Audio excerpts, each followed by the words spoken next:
Happy June, everyone! A new month means a new patch to shake up the format, addressing play pattern outliers from some of the top decks of last month's Grand Prix, as well as other components of the field in need of a shakeup. As always, there are links in the description below for your key resources to check out all things Revolution Custom Standard, such as the Custom Magic Discord server where you can get updates about and play the format against others, as well as check out all of the cool cards and sets that people in the community are designing, the Revolution Compendium, where you can look through all the cards the curators recommend for your consideration in your decks, sorted by roles. And while normally there would also be Manifesto, our dedicated Scryfall-like search engine that lets you search through cards from the sets currently in the format, there is a bit of a hiccup here. Manifesto will be absent from descriptions in this and future videos for a little while, as it is currently down for a few weeks due to technical difficulties. The other resources for the community are unaffected, so please be patient and give Pipsqueak and everyone else contributing to Manifesto your encouragement and respect while they work on getting the site back up in due time. If you're watching this from the future when it's back up, links to Manifesto can still be found across many of my other videos, and I'll try to remember to put it back in the description here once it's operational again. With all of that said, we have 19 cards changing in the current rotation, as well as one smaller change in Eternal. Before we get to individual card changes, though, there's an important rules update courtesy of Canon Magic that has some important implications from Revolution we should consider. With the advent of Saga creatures in the upcoming Final Fantasy Universes Beyond set in official Magic, Sagas are receiving an update where they are no longer subjected to the state-based action Sacrifice if they lose their abilities.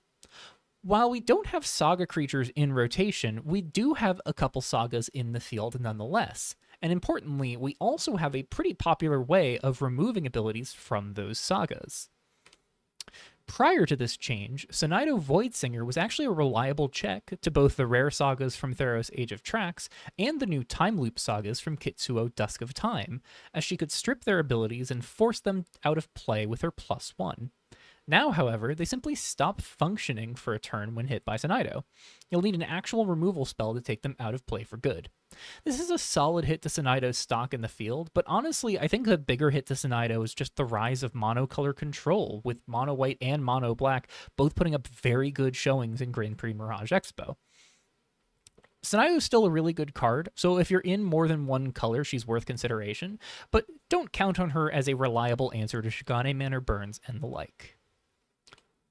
Starting off our more direct nerfs this month, let's talk about my darling deck that I won Grand Prix Mirage Expo with. The +1/+1 counter synergies present within red-green aggro have taken a pretty substantial hit heading into June. First on the docket is Frolicking Tatsuko, which was part of the deck's most explosive starts, thanks to Calamity Cat allowing it to come into play turn 2 as a 5/4 with haste. Now, it no longer amplifies the amount of counters that it receives itself. Think of this as its foreign encounter interaction extending to all forms of it gaining counters. It scales slower, but makes your other scaling cards still pick up the pace. I think this could still be playable within its intended shell, but it's definitely weaker. Speaking of Calamity Cat, it was also subject to a nerf, as it was wreaking havoc beyond red-green and seeing a lot of play in black-red mid-range decks, thanks to its quick kills with Scattering Swine, as well as its strength alongside threats like Inner Ring's Pupil. Calamity Cat is now shedding its haste, but gaining a point of power to compensate, allowing it to hopefully thrive in aggro decks where it was originally intended to see play. Being entirely honest, I think this is a much bigger hit than it looks, as the value of an additional point of power doesn't change that this is a much worse play after the opening turns of a game. I'd also contend that this is especially a nerf for red-green, as Fabricated Anomaly actually wants you to have smaller stat lines, and this now takes more cards to generate its first counter with Fabricated Anomaly, made all the more awkward by just being a slower creature to get down and turning it sideways. I think the best boon here is that it's much better with some of our best vehicles in the field. Koi Float and Scrapyard Mecha both crew too, so Calamity Cat can now single-handedly animate your most reliable vehicles. The last nerf for red-green counters is Spirit Realm Phoenix, which is getting 1 mana tacked on as a cost to return it to hand from your graveyard with its last ability. Phoenix was deemed too free to loop, especially with its strength alongside Calamity Cat and company, with the sentiment from the Curator team being that the red-green deck had too many easy ways to proc that ability to keep it coming back over and over. As far as how these 3 changes affect red-green as a whole, I think the deck is due for some serious overhauls if it hopes to outlast these nerfs. I don't know if Tatsuko really remains a core component of the deck, and I'm even more dubious of Spirit Realm Phoenix. And if I'm being entirely honest, and this is probably the only place where I'll let the more objective consideration kind of fall to the wayside, I think this is the one change in this patch that I take some umbrage with. As Graveyard Hate has gotten a decent click better in the latest rotation, and all of our primary artifacts that hate on the graveyard all align to deal with Phoenix's return trigger. Couple that with the fact that the GP version of my deck only had 4 unique cards which could generate counters, with the 2 repeatable instances of counter generation being blown out by instant speed interaction. I feel like the Phoenix component of the deck was a resilient but relatively fair facet of the strategy. With the deck being so tight on mana as it was, I think a slower build could still get use out of Phoenix as it is now, but I don't think said slower build could really compete with the field as it is in this month. And I think this is probably going to be a death knell to Phoenix's general reliability.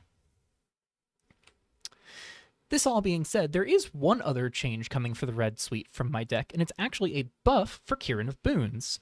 Now, its attack trigger can target anything, and checks its power when the ability resolves, rather than being locked to the attack trigger. It's still a little awkward with Fabricated Anomaly, as Anomaly's ability can't put the first counter on things in time for Revered to grant Kirin's attack trigger to other things, but this does make Anomaly better with Kirin when you have creatures already carrying the Revered ability. Being entirely honest, I'm of 2 minds here. On one hand, this was perhaps the single most awkward element of red-green counters in its iteration last month, and it's nice to see this getting an improvement to smooth out that awkwardness somewhat. On the other hand, I'm still of the belief that Kirin of Boons was the most unfair thing red-green had going for it because its role is to completely negate blocking as an option for the opponent. I said in my final thoughts last month that I felt Kirin was more deserving of a nerf than Phoenix, and I still hold that sentiment here. If Counters lives past these nerfs, it will be primarily thanks to Kirin and Anomaly carrying that weight, but I'm not even sure the deck wants to be green or work with the restrictions provided by Foreign Encounter given what has changed. I'm tinkering with lists to see where this shell could go, but it's going to have to look pretty different to what it did last month to see success, in my opinion. The other big target in this patch was faster combo builds in all sorts of flavors, with the biggest culprit being Transgressive Trendsetter, for its repeat enter triggers, opening up a lot of mana generation, between it being the key to RIB combo and being the best way to get cycling combo online. With its enter trigger now checking for if it was cast, it's much more limited to blitz decks, as it's just a card that only lets you dump out your hands like 2 turns after you could curve it out. It's an unimpressive fair card, and unfortunately for Trendsetter, it's likely to now live solely as an unimpressive fair card. Speaking of Trendsetter's combo crimes, both of its hallmark combo companions are also receiving hits to their strength. Rib Collector's having 2 added to its casting cost, wander cost, and power, and is swapping out the warrior typing for mercenary, alongside a condition that it can no longer return mercenaries from your graveyard to your hand. This severely stymies how quickly it can come online by a solid measure, and removes a lot of the loop potential of this card. As I understand it, the goal here was to take the card out of competitive contention while preserving its limited role, and I think that goal was accomplished. I don't expect to see much more of Rib Collector in the foreseeable future. Emperor Zuhan also took a hit as the key engine to allow Trendsetter to make progressively more and more mana with 1-cost cyclers. Now, Zuhan returns the flickered creature to play at the next end step instead of immediately. This makes him better at preserving your board from board wipes, but I think makes him a worse card overall, as some of the best enter triggers to be flickering with Zuhan want a degree of immediacy. This is the second time Zuhan's combo potential has been knocked, given the change to Moonlight Adversary back at rotation, and I'm increasingly dubious of his ability to do much of anything in the field right now. Stratostorm is less of a combo in the traditional infinite sense of the idea, but it thrived off of how well it worked in conjunction with Shigane Manor Burns, with a time loop giving you the treasure needed to cast Stratostorm on turn 3, coupled with a discard outlet on turn 3 to pitch the Arbiter and another key Planeswalker, to then shred the opponent's hand as soon as possible with a turn 3 Stratostorm. Couple this with a remarkable body for the cost, and something had to give. Stratostorm now costs 1 additional mana, up to 5, which slows down both how quickly it can come online, as well as how quickly it can apply pressure. I don't think the card is dead, and the turn 3 Arbiter or Shengfa can still be had with Dark Horse Victory, but this is absolutely a knock to the deck's previous best starts. Though not putting up remarkable results by any measure yet, Left Dancer has seen some experimentation in League play last month. Reanimator has a history of being pretty potent in Revolution, and with Left Dancer being resilient in the face of both archival storage and Faces of the Faceless, I'm not too surprised to see these changes. Left Dancer now exiles the card it copies, meaning you can't have multiple copies of Left Dancer all copy the same thing in your bin, and it is now vulnerable to Faces of the Faceless.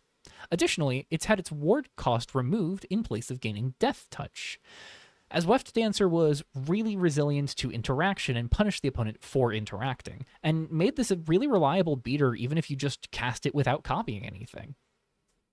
However, while these changes are largely downgrades from where it was sitting previously, there is new tech available with Left Dancer copying Malicious Skycleaver.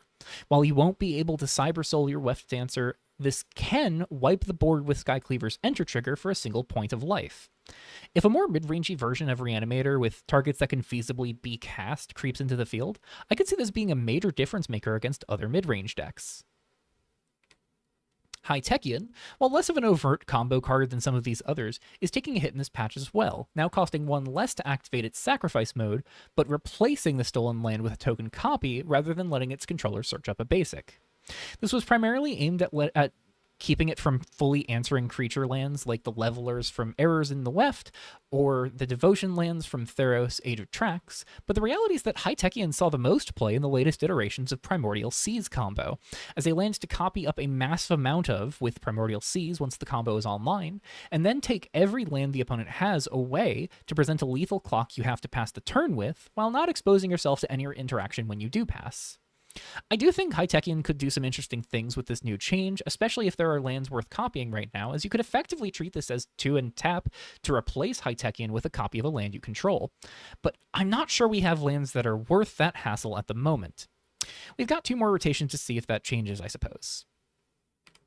Moving on from combos, we have a pair of 1-mana enchantments getting hit as part of the Curator's continued efforts to rein in cheap non-creature engines, like how we saw Earthly Pensions get changed recently. Harmony with Nature is now up to 2 mana, but it's not a pure nerf. Now, when you have 5 total enchantments, it makes 2 tokens instead of 1. Slower to get online with the added cost, but when you're built to bring it online quickly, it's not too far-fetched to expect much more rapid token generation here. Syscall is also taking an increase in cost up to 2. While largely underrated in preview season, this was quickly identified by the more control-savvy members of the community to be a potent card advantage tool thanks to how well it played with the usual sequencing of control decks. It could come down early, refuel your hand when you needed it to, while being fine to lose to interaction since it costs so little mana to cast. Now that it's up to 2 mana, I could still see it getting some play, but it's definitely more suspect. The value to be had is still great, so don't count this one out fully. One final pair of changes comes to a couple of removal tools, specifically impacting the card advantage exchange in both equations. For Swift Reproach, it quickly became adopted as the premier white removal spell of the field for its consistency and effect, especially good in faster decks keen to empty their hands like Koi Float and Hardsuit Shells. Now, if your opponent doesn't draw a card from Swift Reproach, they get a chance to scry 2 instead. This means that Reproach always offers a degree of card selection to the opponent, and does present an interesting puzzle as both the draw and scry are optional. I could envision worlds where... Oh, actually, apologies. I'm realizing this as I'm reading my script, so just keeping this fully candid. I had initially interpreted this change as the option of scrying 2 coming up in if you reject the card draw or aren't offered the card draw. It does seem as though the otherwise indicates it is only if you aren't offered the card draw. I was discussing the potential for the scry 2 to be better than the card draw in cases where a player is pressed into needing to find one specific answer to you, but that isn't actually on the table. So Swift Reproach doesn't offer more options, but does still always offer some degree of card selection. I think it's still a strong removal spell, but with the drawback becoming more omnipresent, I could see this making some room for Lost Connection, especially since Connection works wonders when coupled with Looming Psyhawk and Virtualized Onomastic, especially in mono-white control. Where Reproach offers more to your opponent now, Electronic Countermeasures offers less to you. Its Corrupt Clause now only lets you play one of the cards exiled by the excess damage clause rather than playing any number. I think this is still a plenty strong card, though, able to pick off so many relevant threats in the field, and while the card advantage on offer isn't as steep, there are plenty of cases where you were dealing 1 excess damage anyways, so the change may not even be felt. Lastly, we've got a handful of individual card changes, starting off with Teshima Living Balance. Teshima now makes 2 tokens on enter, down from 3. This helps check just how hard Teshima locks down and snowballs the board, as she's proven to be easy enough to get into play despite the restricted casting cost, thanks in part to Shigani Manor Burns. She's still a strong set of stats even with this change, which is a testament to just how strong the card was at its previous base rate. But this is another card catching a stray with Calamity Cat's Lost of Haste as well.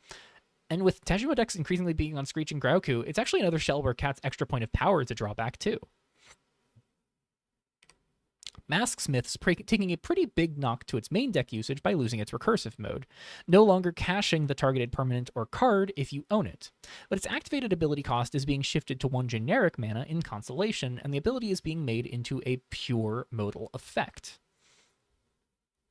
This card's already been widely adopted as one of the more reliable anti-artifact and enchantment cards, thanks to its relevant body and low cost, making it reasonable in creature-based strategies, while also being a valid hit for Ozon's Blessing. But one of the nicest components to Masksmith was that even in dead matchups, it could play into recursive game plans like Looter Stompy and Rib combo, by caching a card in your graveyard when that can make the difference. While the loss of that avenue of play does hurt, I'll be honest, for something like last month's Looter Stompy, the lower density of green pips is a buff for that deck, as it was so heavily skewed towards red as is. So while it's less grindy, it is far more splashable, and I think we'll still be seeing plenty more of Masksmith. Athreos Gold-Eyed is having its death trigger changed to be a replacement effect, shutting down death triggers entirely and making it an interesting tech card for the field. This lets it check any straggling Serve Again decks trying to make headway in the wake of Rib Collector's nerf, as well as any other Sacrifice or Death Matters decks. Athreos had already started to see some experimentation in conjunction with Revolt at the Palace shells, and I could see him creeping up higher and higher into the fray, with this change making him better and making opposing creatures hurt for your opponent to lose. We've got a couple minor changes to round things out here. Seeker of New Horizons is dropping its 1 point of power, a change originally intended for last month. It's still a decent mono-green card, but much of what I said last month holds true, and I think the card's much more likely to fall off the radar now. Explode is being renamed to Click, which is a purely cosmetic change. And finally, in Eternal, Scorching Condemnation is being changed to stay consistent with its arrival in Magic Set Editor Modern, Revolution's sister format. Condemnation now retains its enchantment typing when animated, where previously it could be animated in response to instant speed enchantment hate on your turn to blank the effect. So it'll be easier to pick off if and when we revisit Eternal. And that wraps up our patch review for June 2025. With 1 full month of the format's first double feature rotation behind us, there are plenty of strategies still open and unchecked for anyone to run away with, from monocolored white and black control decks, to the white-black hard suit or white-blue ninjas shells, and plenty of other strategies from last month's GP that are making some pretty strong statements. I'm excited to see how folks adapt to the new field in the upcoming GP, and have my own plans for how to approach the field with my previous deck taking the hits it did. Take care, everyone, and I'll see you in the Revolution chat.